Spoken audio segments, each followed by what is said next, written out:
우리 하나님 말씀을 우리 같이 읽겠습니다. 우리 마태복음 10장 40절로 42절 말씀. 마태복음 10장 40절로 42절 말씀이고요. 제가 40절, 41절을 읽고 다 같이 42절을 읽겠습니다.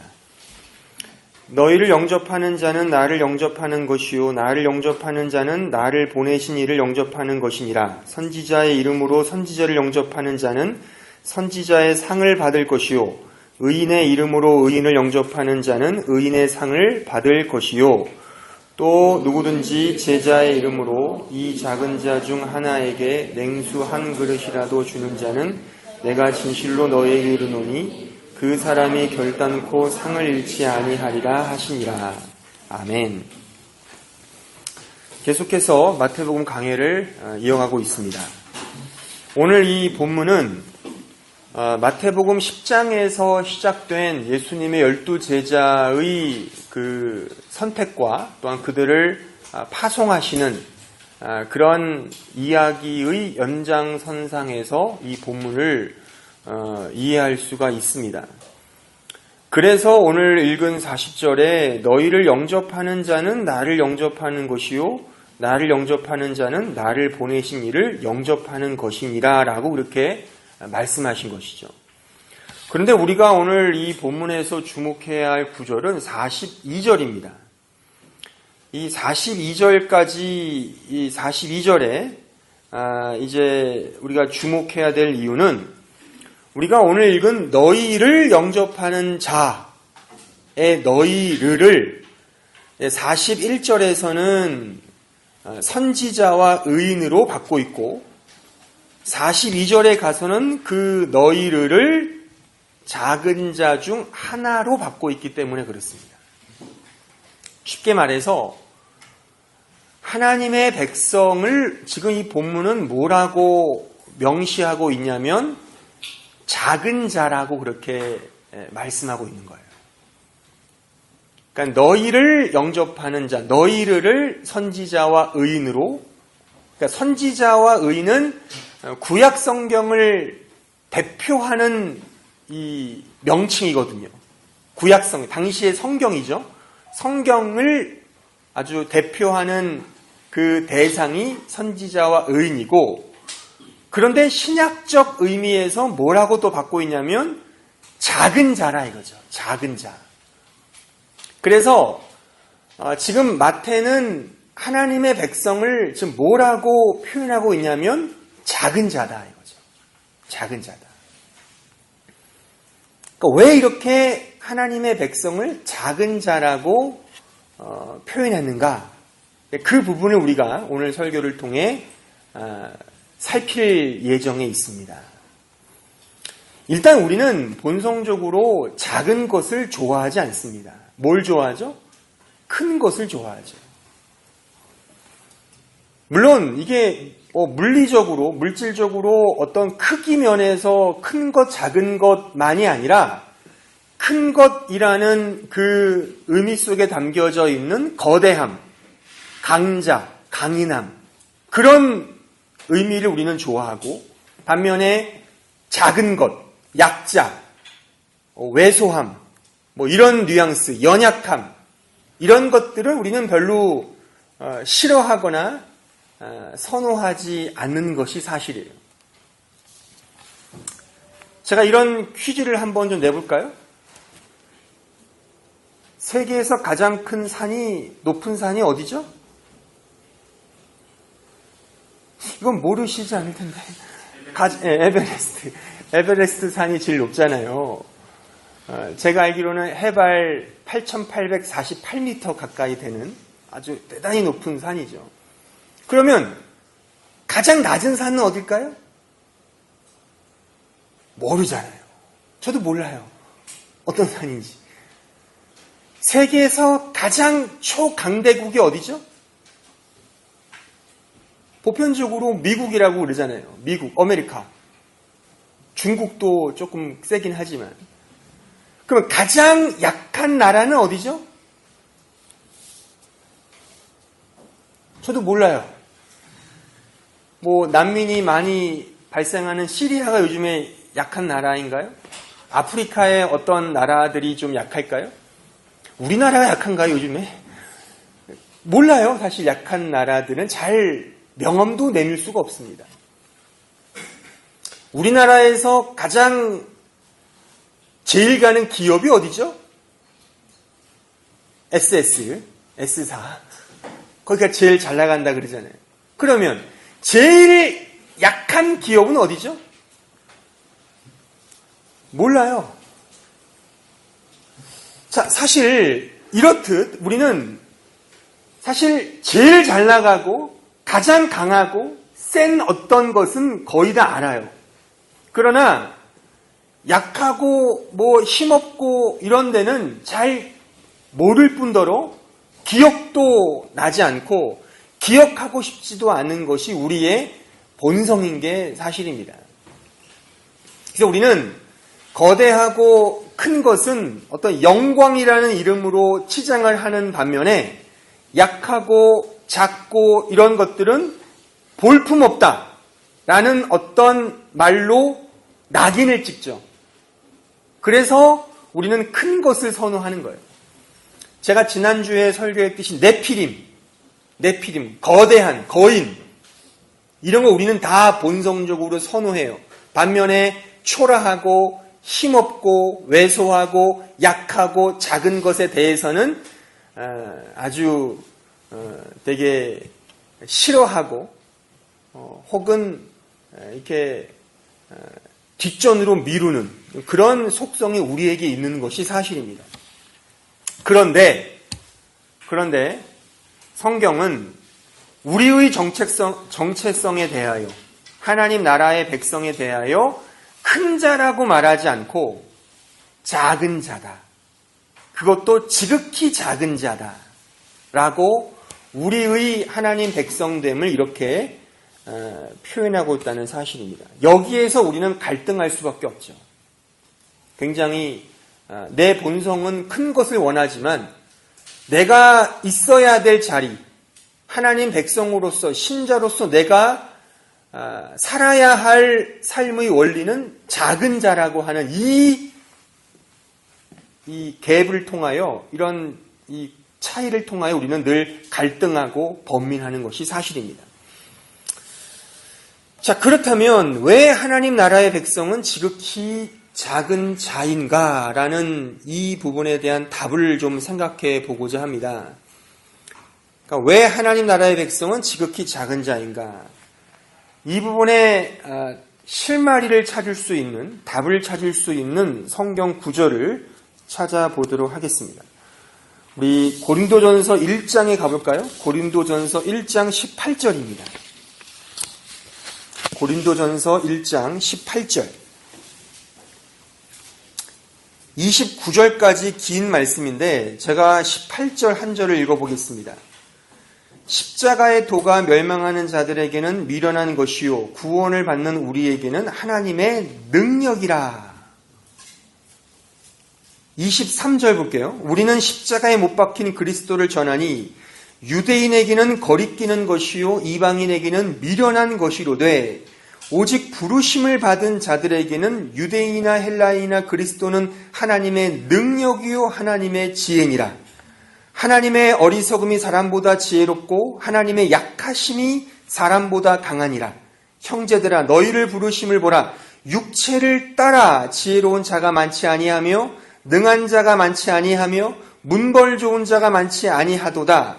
그러나 하나님께서 세상에 미련한 것들을 택하사 지혜 있는 자들을 부끄럽게 하려 하시고 세상에 약한 것들을 택하사 강한 것들을 부끄럽게 하려 하시며 하나님께서 세상에 천한 것들과 멸시받는 것들과 없는 것들을 택하사 있는 것들을 패하려 하시나니 이는 아무 육체도 하나님 앞에서 자랑하지 못하게 하려 하심이라. 왜 하나님 나라의 백성은 지극히 작은 자인가? 그 답은 우리들은 신자는 하나님의 백성은 십자가를 통과한 자들이기 때문입니다. 십자가를 통과한 자들이기 때문에 우리들은 작은 자일 수밖에 없어요. 이 십자가라는 개념은 세상에서 볼 때는 미련하게 보고 어리석게 보는 것이 사실이에요. 오늘 읽은 말씀처럼. 유대인들은 거리끼는 것이고 이방인들은 미련한 것으로 이 십자가의 개념을 이해해요. 또한 십자가는 하나님, 신의 저주를 받은 형벌이고 회피해야 할, 거부해야 할 대상으로 생각하지 그 십자가를 중요하게 생각하지 않아요. 그렇지만 우리는, 하나님의 백성인 우리는 이 십자가를 통해서 여기 왔어요. 이 십자가를 통하여 여기 왔기 때문에 우리는 작은 자일 수밖에 없죠. 왜요? 세상의 가치관이 아닌 하나님적 가치로 보면 십자가가 내 안에 있다는 것은 내 마음이 가난해진 것이고 내가 작은 자이기 때문에 십자가를 영접하기 때문에 그렇죠. 큰 자는 결코 십자가를 영접하지 않습니다. 이런 의미에서 왜 하나님의 백성은 작은 자인가? 십자가를 통과한 자이기 때문에, 십자가의 도를 믿는 자이기 때문에 바로 우리는 작은 자일 수밖에 없다는 것이 성경의 가르침인 것입니다. 자, 그렇다면 또 하나 질문. 왜 지극히 작은 자로 사는 것이 하나님의 축복인가?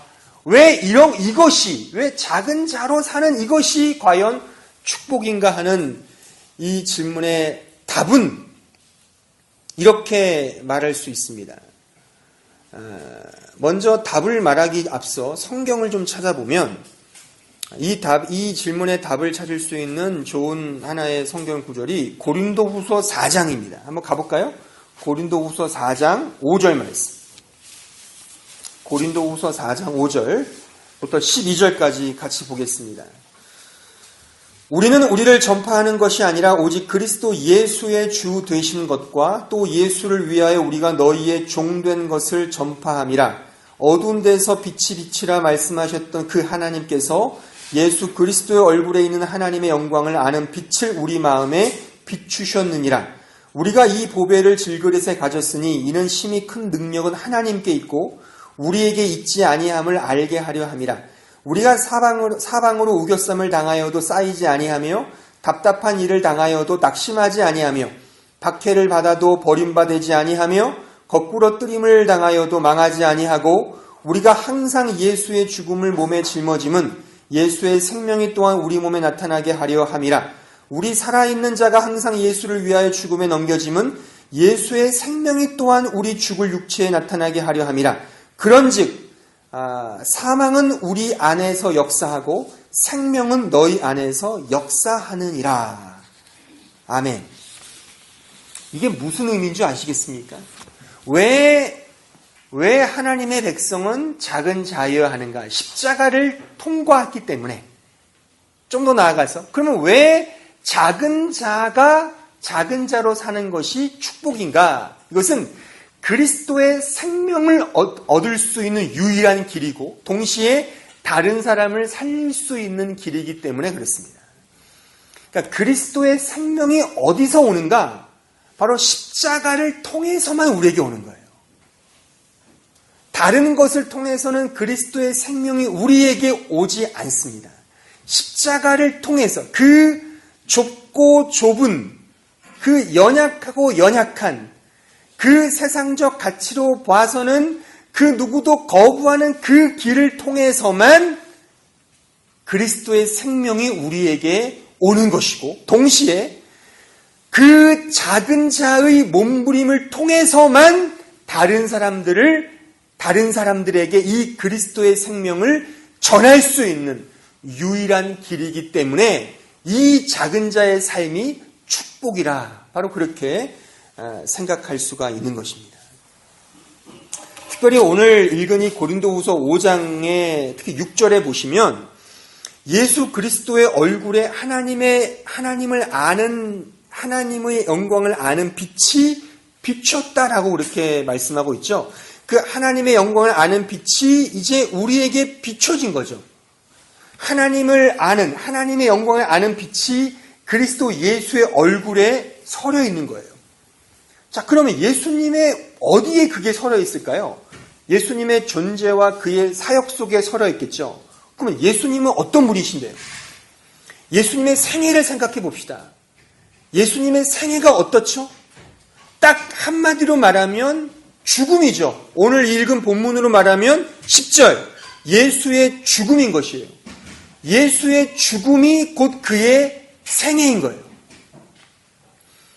그러니까 그리스도의 영광은, 하나님의 영광은 그리스도의 죽음, 그의 십자가를 통해 완전히 드러났죠.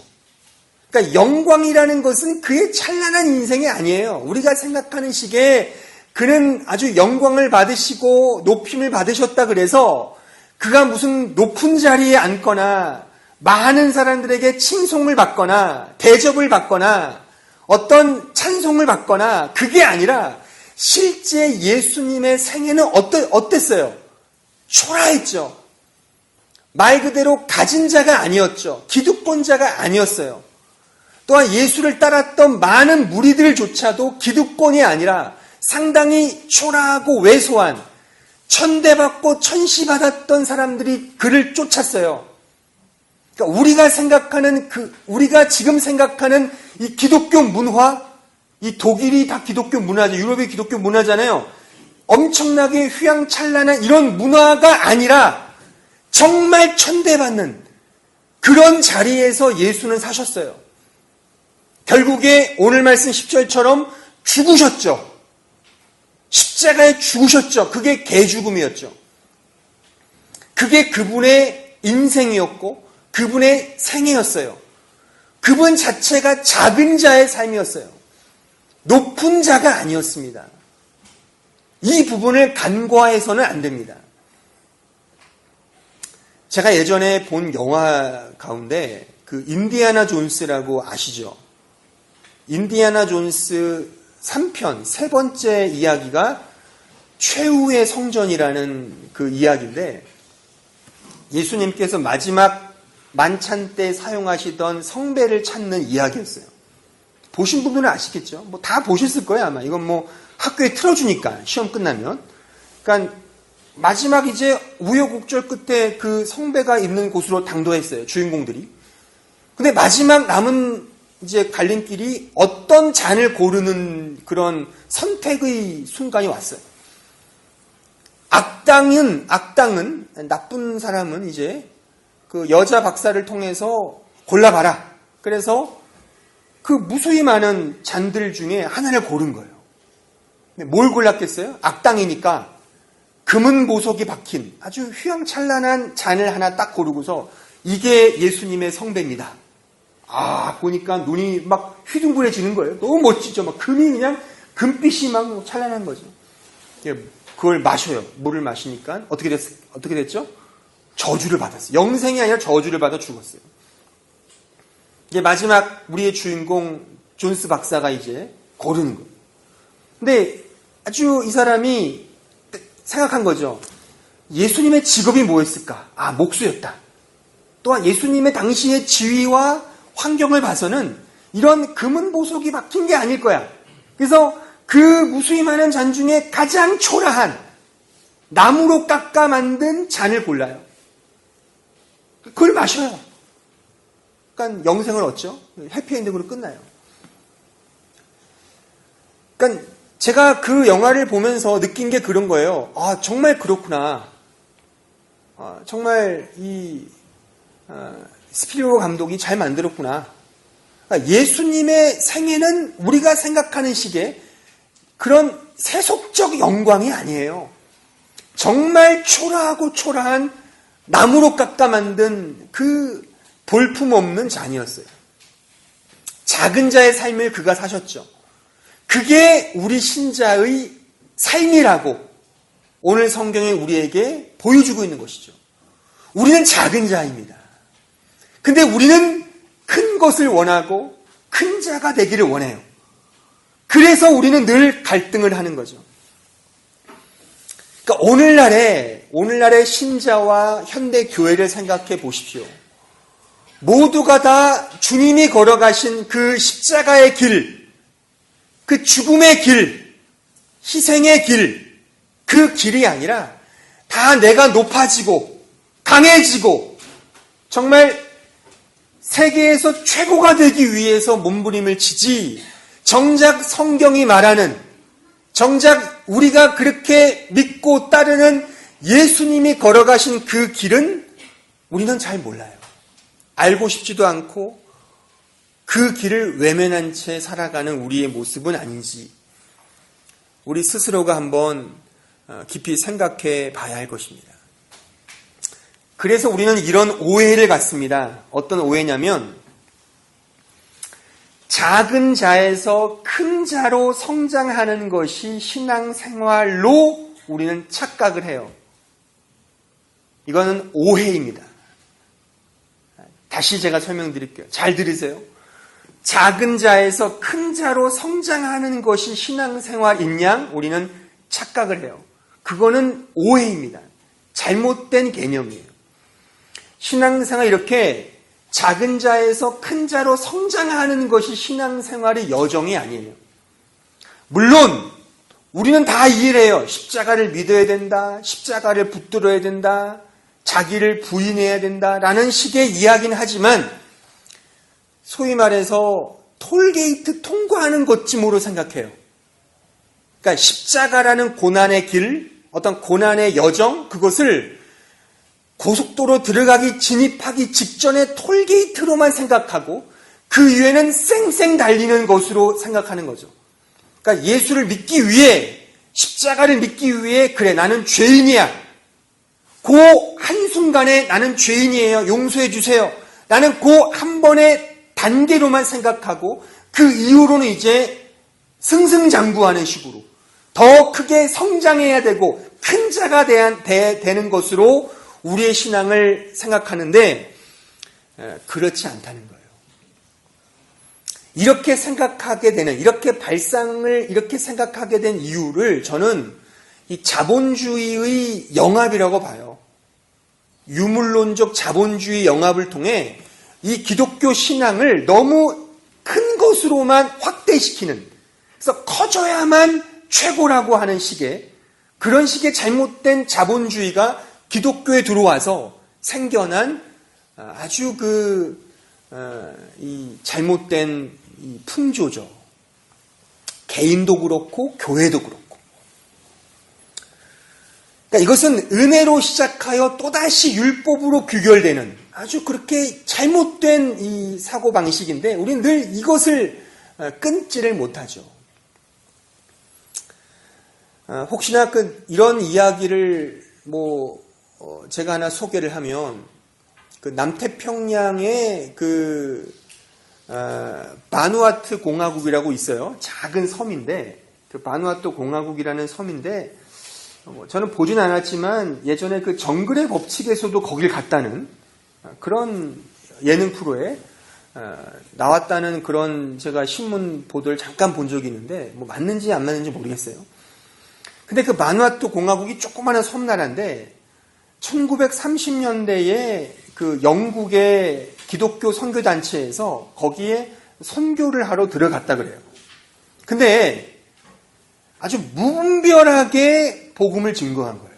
그 영국의 제국주의가, 기독교 제국주의가 복음이라는 이름으로 그 조그마한 섬나라에 들어가서 한 행태가 어떤 거냐면 그들이 잘 살던 모든 풍습과 제도를 깡그리 무시하고 다 벗겨내고 영국식 소위 그런 최첨단화된 자본화된 문물을 막 집어넣은 거죠. 그러니까 겉으로는 좋죠. 병원도 세우고 학교도 건립해서 뭔가 개화시킨다는 명분 속에 막 으쌰으쌰했지만 정작 재밌는 건요. 그 바누아투 공화국이 원래 그 전부터 공동생산, 공동분배를 통해 훨씬 더 성경에 입각한 그런 경제체제를 갖고 있었어요. 근데 영국이라는 제국주의가 들어감으로써 특히 복음이라는 이름으로 개화한다는 명분하에 그들의 모든 풍습을 다 이 샤머니즘이라고 다 이 철퇴로 다 긁어내고 정말 그들이 갖고 있는 그 문물을 막 집어넣은 거죠. 더 큰 부작용이 생겼다는 그런 선교 보고를 제가 한번 책에서 본 적이 있어요.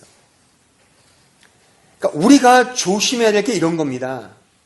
저도 예전에 청년부를 지도할 때 청년들과 함께 그 동남아시아 쪽에 단기 선교를 간 적이 있어요.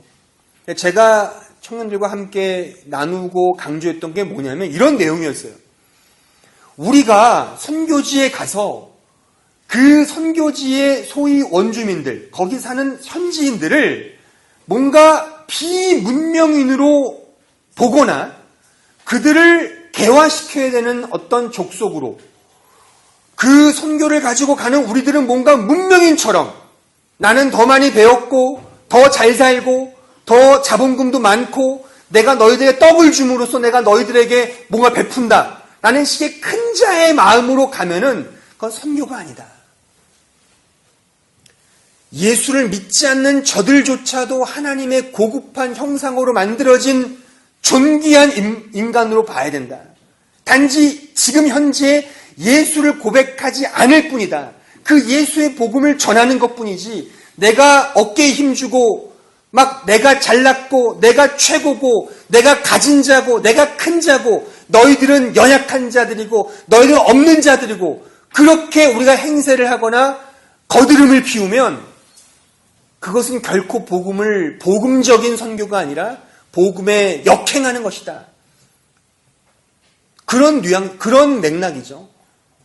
그러니까 우리가 자칫 작은 자에서 큰 자로 가는 것이 신앙생활이라 하면 우리는요, 불신자를 볼 때 너희들은 못 가진 자야. 이런 죄인들. 괜히 의기양양해서 나는 가진 자, 큰 자. 물론 우리 예수를 믿기 때문에 어떤 의미에서 큰 자죠.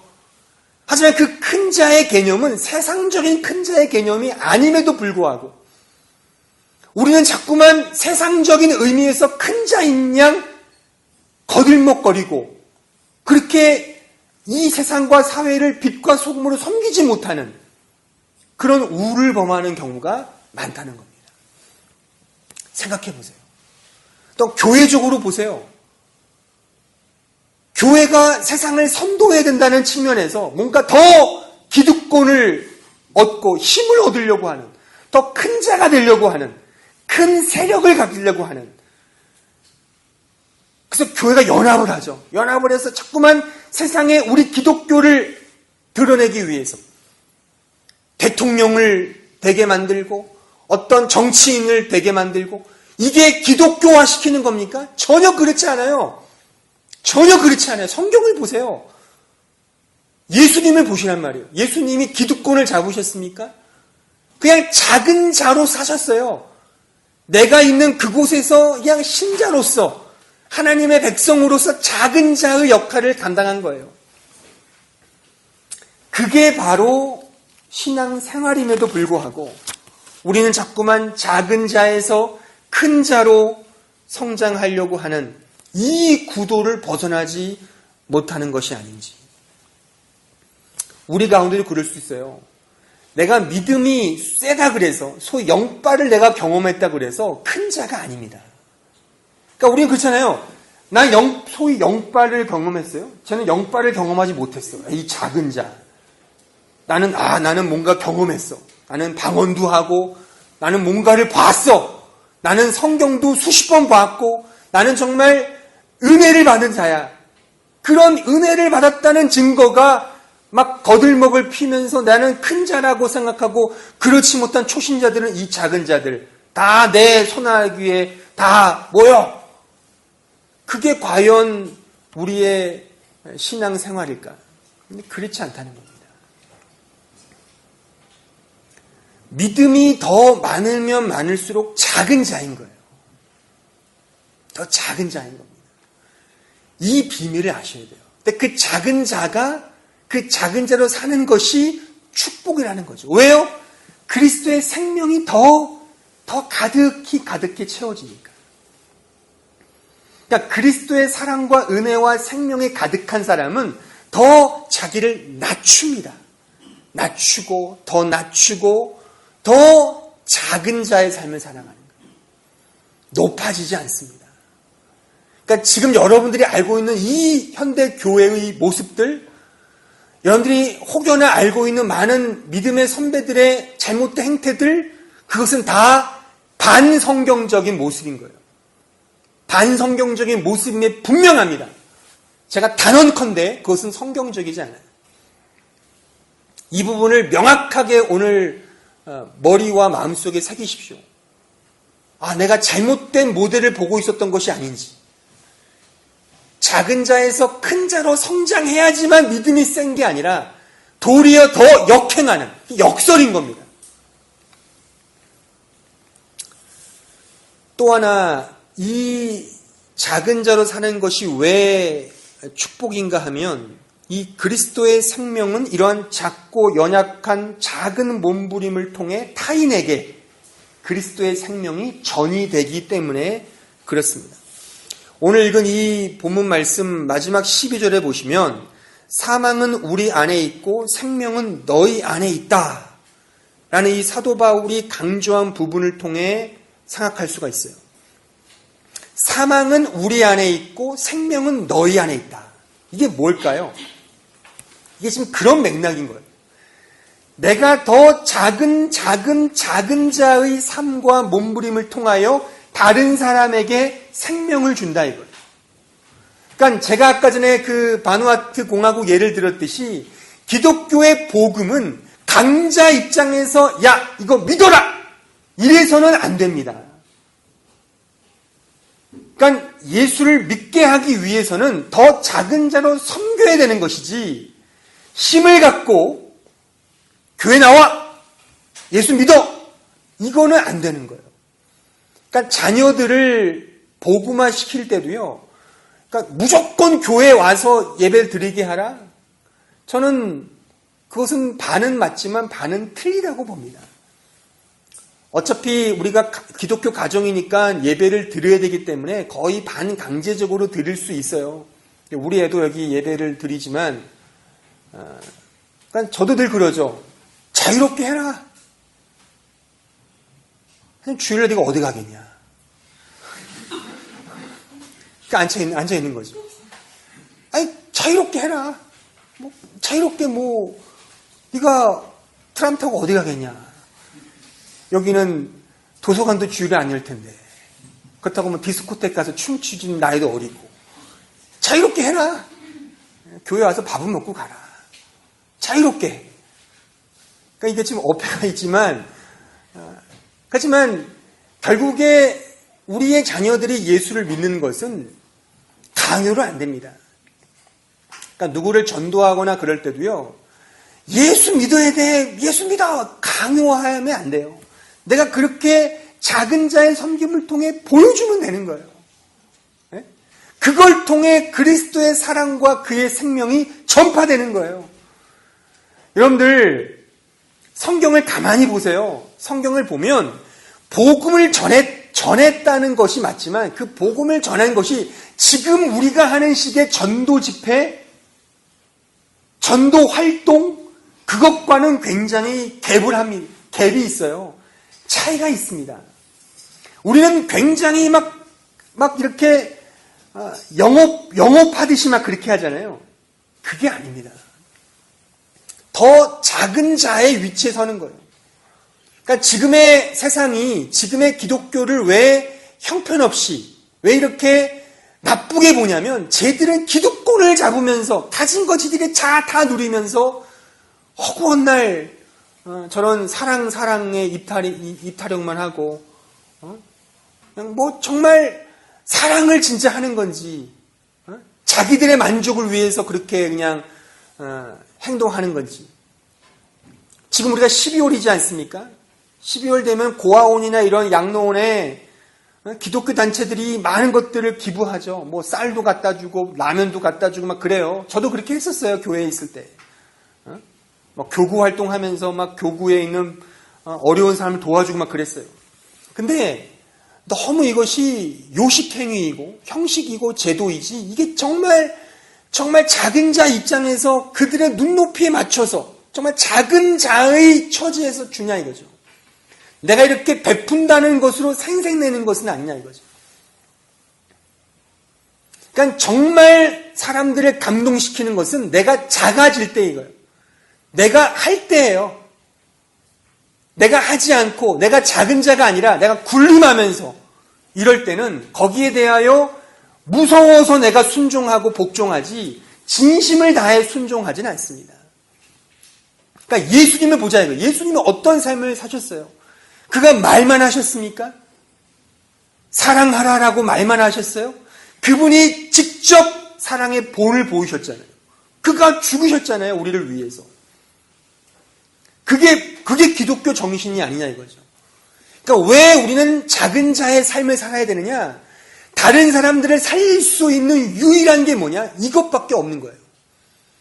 다른 사람들의 감동을 주고 소위 소통을 하고 그들에게 진정한 이 기독교 정신을 우리가 구현시킬 수 있는 길은 기독교 제국화하여 제국주의의 기득권을 가지고 군림하여 식민 지배를 하여 너 기독교 믿어 안 믿으면 노예 뭐 이런 식의 강압으로 믿어질까요? 그렇지 않습니다. 영국이요 인도를 그렇게 지배했잖아요. 기독교로 지배했어요. 지금 인도가 기독교 국가입니까? 여전히 그 나라 종교를 믿잖아요. 영어만 잘하죠. 영어만 잘하죠. 이게 문제인 거죠, 이게. 우리는 자꾸만 기독교의 이 힘을 가지고 섬기려고 하지 않고 군림하려고 그래요. 개개인에게도 마찬가지예요. 여러분께서 우리 교우들끼리 어떤 이 한인 사회에서 관계할 때도 마찬가지예요. 우리가 작은 자가 되면 돼요. 그러면 언젠가는 이것이 더딜지라도 언젠가는 그리스도의 생명이 전이 됩니다. 그래 우리가 가진 자로서 생색내거나 군림하려고 그러면 물론 우리는 군림한다고 말하진 않겠죠. 하지만 그런 식의 마음을 갖는다면 우리는 반드시 사람을 잃고 맙니다. 이것은 이런 오해를 낳아요. 뭐냐면 아까 말했던 작은 자에서 큰 자로 성장하는 것이 신앙생활이다라는 오해와 함께 또 다른 오해는 뭐냐면 작은 자에서 큰 자로 올라가면 잘 믿겠다, 잘 섬기겠다 라고 하는 것도 오해인 겁니다. 작은 자가 우리 신자의 삶이에요. 그냥 톨게이트가 아니라 언제나 섬기고 언제나 작은 자의 본을 보이며 언제나 십자가를 지는 거예요. 십자가를 지면 언젠가는 이제 영광의 왕관을 쓰겠지가 아니라 그거는 나중에 천국 가면 이제 낙원에 가면 어떤 왕관이고 어떤 영광인지는 모르겠지만 가장 최고의 영예를 얻겠죠. 그러나 이 세상에서는 소위 세상적인 영광, 세상적인 부귀영화 이것이 우리 기독교인 하나님 나라의 백성의 삶은 아니라는 사실을 기억을 해야 돼요. 근데 우리는 자꾸만 작은 자에서 높아진 큰 자가 되면 이제 열심히 섬기겠다 라고 하는 이런 말들을 종종 하는데 전혀 그렇지 않습니다. 그러니까 저는 그렇게 생각을 해요. 때가 되면 잘 믿겠다라는 발상은 때가 돼도 믿지 않겠다는 다짐과 같다. 그러니까 지금 안 하면 내일도 안 합니다. 지금 안 하면 내일도 안 해요. 이런 사람들이 있죠. 근데 내일 되니까 잘 돼요. 정말 해요. 그거는 때가 돼서 하는 게 아니라 마음이 바뀐 거예요. 그러니까 이렇게 기도를 하세요. 때가 되도록 때가 열리게 해달라고 기도하지 말고 내 마음을 바꿔주십시오. 그게 지혜로운 기도예요. 나의 환경, 나의 처지가 바뀌면 내가 열심히 하겠다라고 해서 환경과 여건을 바꾸게 해달라 기도하지 말고 지금의 내 마음, 여전히 작은 자가 되지 않으려고 하는 언제나 큰 자가 되고자 이 마음을 주여 바꿔주십시오. 그렇게 기도하는 게 옳습니다. 때를 얻든지 못 얻든지 항상 힘쓰라. 때와 환경은 중요하지 않아요. 언제나 중요한 건 내 마음인 거예요. 그러니까 마음을 바꿔달라고 주님께 기도하는 것이 옳습니다. 저는 예전에 그 부목사로 사역하면서 부교육자로 중고등부를 제가 담당할 때 그런 말을 학생들과 학부모들에게 무지 들었어요. 뭐냐면 우리 애 대학 들어가면 열심히 할게요. 근데 그렇게 이야기하는 사람 치고 정작 가서 열심히 하는 경우를 본 적이 없고, 청년들도 마찬가지. 목사님, 내가 직장에 취직하면 그때 열심히 하겠습니다. 또 사업하시는 분들은 이번 건만 잘 되면 내가 한탕 쏘겠습니다. 물론 대학에 가거나 직장에 취직하거나 사업이 형통하면 뭔가 표면적인 모습 속에서는 바뀐 것처럼 보일 수 있어요. 그러나 정작 그 중심, 그 마음에 하나님을 향한 그 신앙의 정신은 굉장히 기복화될 가능성이 다분하다. 이런 부분들을 조심해야 돼요. 우리가 작은 자로서 살아가면서도 불구하고 하나님을 열심히 섬기는 그 힘과 내가 이렇게 뭔가 잘 풀려. 예수 믿었더니 성적이 오르네. 예수를 믿었더니 사업이 풀리네. 예수를 믿었더니 직장도 취직되네. 이런 식의 어떤 이런 환경의 측면에서 내가 다른 사람들에게 보인다면 어떤 것에 더 영적인 힘이 있을까요? 한번 정말 보편적으로 생각을 해보세요. 정말 교회 왔더니 잘 됐어, 세상적으로. 그런 모습이 우리의 소위 신앙 모델이라고 하잖아요. 간증도 하니까. 이런 게 아니라, 얘는 왜 이렇게 늘 기쁘지? 얘는 맨날 백수 같고, 가진 것도 없고, 빌빌거리고, 사회에서도 약자인데, 왜 이렇게 이상하네? 네가 정말 믿는 게 도대체 뭐지? 너가 뭐 이렇게 믿길래 이렇게 늘 희죽희죽 웃고 그래? 기분 좋아? 너 월세 어떻게 낼 거야? 너 빚을 어떻게 할 거야? 너 가진 것도 없잖아. 너 왜 이렇게 기뻐? 난 기뻐. 왜? 예수를 믿거든. 야, 그 예수 믿는 거 진짜가 보다, 얘는. 그렇게 생각이 들지 않겠어요? 이쪽은 잘 나가. 그룹의 사장이야. 회장이야. 당연히 감사 기쁠 수 있죠. 왜요? 잘 나가니까. 무슨 의미인지 아시겠어요? 쉬운 예를 들어 드리는 겁니다. 그러니까 초대교회의 선교가 이랬어요. 제가 언젠가도 말씀드렸잖아요. 초대교회의 복음 전도했던 교부들이 다 이런 삶을 살았어요. 정말 순교를 당하고 사자굴에 들어가고 화형을 당해도 기뻐했어요. 죽음을 두려워하지 않았어요. 왜요? 영광의 하나님을 그들이 믿었거든요. 그래, 죽여봐라! 천국 갈 테니. 라는 그런 일사각오가 있었어요. 그런 모습 속에 저거 진짜구나. 저건 진짜일 거야. 진짜일 수밖에 없어. 그런 소위 보편적인 감동을 주지 않았을까요? 근데 지금 오늘날의 현대 기독교를 제가 정직히 보면 이런 보편적인 감동을 끌어낼 만한 여지가 별로 없어요. 다 성공지상주의가 돼버렸어요. 기독교 성공지상주의. 예수 믿으면 복 받는다. 그 복이 하늘의 신령한 복이 아니라 세상의 복으로 이것이 소위 전물됐죠. 그렇기 때문에 작은 자로 살아가는 기쁨과 감사가 없어요. 우리 언제나. 조건적이죠. 이거 들어주면 감사하고 들어주지 않으면 뿔나서 불만하고 불평하는. 이것이 우리의 오해이고 모습인 거예요. 오늘 이 말씀을 통하여 우리는 이 사실을 기억해야 되는 것입니다. 작은 자로 살아가는 것이 진정한 복이다. 마지막으로 성경의 이러한 사례를 하나 제가 소개하고 마칠까 합니다. 고린도후서 12장 7절입니다. 그 유명한 사도 바울의 그런 사례를 하나 들어보겠습니다. 고린도후서 12장 7절입니다. 7절로 10절 말씀. 여러 계시를 받은 것이 지극히 크므로 너무 자만하지 않게 하시려고 내 육체에 가시 곧 사탄의 사자를 주셨으니 이는 나를 쳐서 너무 자만하지 않게 하려 하심이라. 이것이 내게서 떠나가게 하기 위하여 내가 3번 주께 간구하였더니 나에게 이르시기를 내 은혜가 내게 족하도다. 이는 내 능력이 약한 데서 온전하여 짐이라 하신지라. 그러므로 도리어 크게 기뻐함으로 나의 여러 약한 것들에 대하여 자랑하리니 이는 그리스도의 능력이 내게 머물게 하려 함이라. 그러므로 내가 그리스도를 위하여 약한 것들과 능력과 궁핍과 박해와 곤고를 기뻐하노니 이는 내가 약한 그때에 강함이라.